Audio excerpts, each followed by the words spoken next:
This week on WestfordCAT News, Westford lands in the red zone as COVID surges and vaccines suddenly arrive. School Superintendent Bill Olsen addresses the Board of Health with COVID data. We currently have 27 students throughout the school system who have tested positive. That is 0.57%. Student hockey and basketball players protest in the Common. I'm Joyce Polino Crane. Stay with us. WestfordCAT News is next.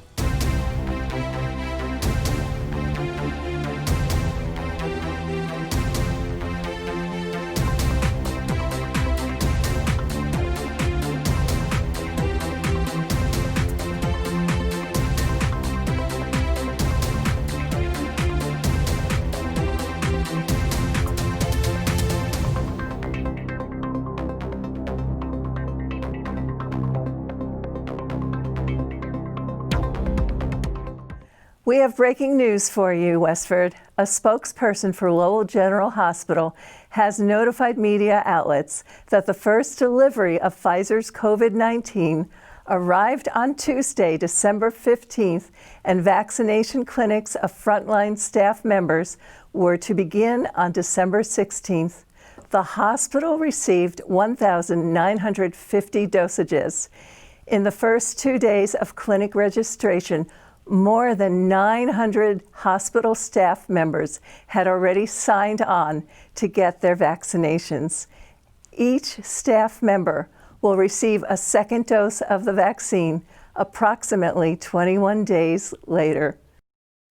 On December 7th, Governor Charlie Baker announced a statewide return to Phase 3, Step 1 of the COVID-19 safety rules.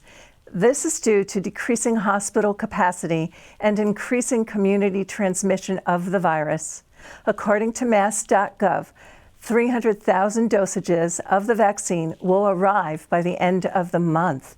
It will be administered in phases, first to essential workers such as public health professionals, and next to essential contributors such as grocery store workers. On the other hand, Health Department Director Jeff Stevens said Westford is not likely to receive a delivery of the vaccine until the spring. There's been a lot of question on when vaccine will actually be available. And the short answer is we're not sure yet locally. Your local health department isn't necessarily going to have this vaccine. If there is information to be given on when teachers, public health personnel, first responders can be vaccinated, we will certainly share that, but currently that information hasn't been given out to us quite yet. WestfordCAT will keep you updated. Town Manager Jody Ross issued a statement on December 12th saying that Westford's surge in COVID positive cases over the past few weeks had pushed it into red status. Red status signifies severe, uncontrolled community transmission. Dovetailing with the rise in COVID cases was a 4-3 school committee decision to cancel all hockey and basketball activities for the year. The recommendation to eliminate the two sports this school year came at a point when the viral spread was rising just 2 weeks after families had gathered for Thanksgiving. But that decision led to the girls and boys hockey and basketball team members holding a rally on the Common on December 15th, urging the school committee to reverse its decision. Today, we're just out here. We won our season back. This is my last year ever playing hockey, I think. I just want to get out there, play with my teammates, play with the boys. That's just all we want. We just want to play. I'm happy that all of us were able to come together and try to support our cause together, unify as a student body, trying to let our sports be played. It's good to see everyone come out and support. It's great to feel the community behind us, even though a select few people aren't. So this is good to see, I think. Find more COVID-19 information at westfordcatnews.org. Virtually negligible. That's how Superintendent Bill Olsen characterized the small numbers of transmission occurring inside the town's 9 school buildings. Olsen made a guest appearance at the December 14th Board of Health meeting to discuss how the COVID virus is impacting the school system. We currently have 27 students throughout the school system who have tested positive. That is 0.57% of our student population. We have 10 staff members who have tested positive. That's 2.1% of our staffing. In terms of close contacts, we have 123 students who have been considered close contacts. That's 2.6% of our students. And we have 19 staff members who have been considered close contacts. That's 4% of our staff. I think the inclination of many people in terms of hearing headlines, seeing what's happening all around us in terms of the escalation of cases, we need to continue with the cleaning and disinfecting, certainly. But the incidence of cases is focused at Westford Academy, but there's 13 positive students out of 1,650 students. The close contacts are clustered at Westford Academy. There are 46 at Westford Academy. There are 19 close contacts at the day, and there are 25 close contacts at the Nabnasset. About 16 of those 25 are 2 preschool classes that we decided out of caution we would consider close contacts and would quarantine. So the numbers for our school system, quite honestly, are still relatively low. Look, we don't want any cases, obviously, but as Sue has indicated, the transmission rate in our school system is virtually negligible. It's all happening coming in from the outside. Watch the entire meeting on demand at WestfordCAT.org. Sal Buonacore, owner of Paul's Diner in Westford, engaged in an interview with local realtor Mary McCauley on December 16th to share how COVID constraints are impacting his business. It's been a challenge, and it's been just trying to survive the next day. I mean, that's really what it's come down to.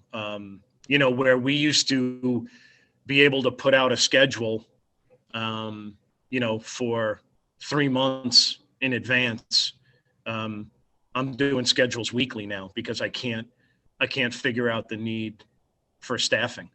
Where we used to have, catering orders and, the function room booked, for 6 months out. I have people now that, if they're doing a catering order, I have to wait really until the very last minute because more often than not, there's been a lot of cancellations. Right now we can't afford to be wasting any manpower or wasting any food. So these challenges are just, they're things that no one could prepare for. And I don't think anyone really has the answer. But it's just been something where you get through the day and you wake up the next day and you do the best you can to attack it again and just get through it to get to the next day. So I'm hearing, there's no monotony or anything. You're not like Groundhog Day where every day is the same, not even close. Nope, no monotony. It's, and I feel mostly for my employees. They've been so loyal, and they've tried to do whatever they can to help us through these tough times. And I would love to keep them all here all the time. But in order for the diner to survive this and be here long term, I have to make some tough decisions. And a lot of it revolves around staffing. And as much as I want to pay them back with as many hours and days as they want so that they can support their families, it's hard for me to do when not enough business is coming through the door. Watch the entire interview on demand at WestfordCAT.org. State Representative Jim Arcero held his annual Sun Santa Toys for Tots event on December 12th. Here's Patty Stocker with more.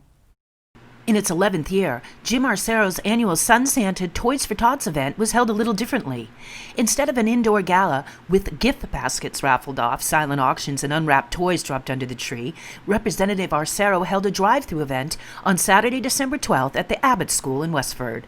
Some notable in attendance were U.S. Congresswoman Lori Trahan, Middlesex District Attorney Marion Ryan, Middlesex County Sheriff Peter Katusian, State Senator Ed Kennedy, Andrea Perriner-Sweet, and Anita Tonicar-Nguyen from the Select Board, Westford Health Director Jeff Stevens, and of course, Santa Claus.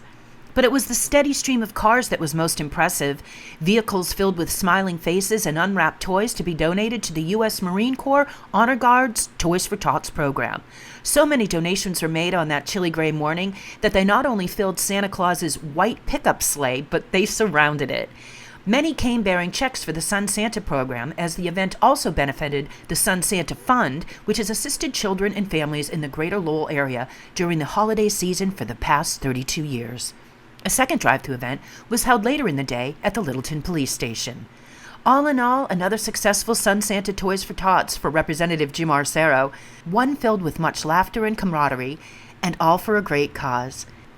Chalk it up to another let's figure out how we can accomplish this during a pandemic kind of day.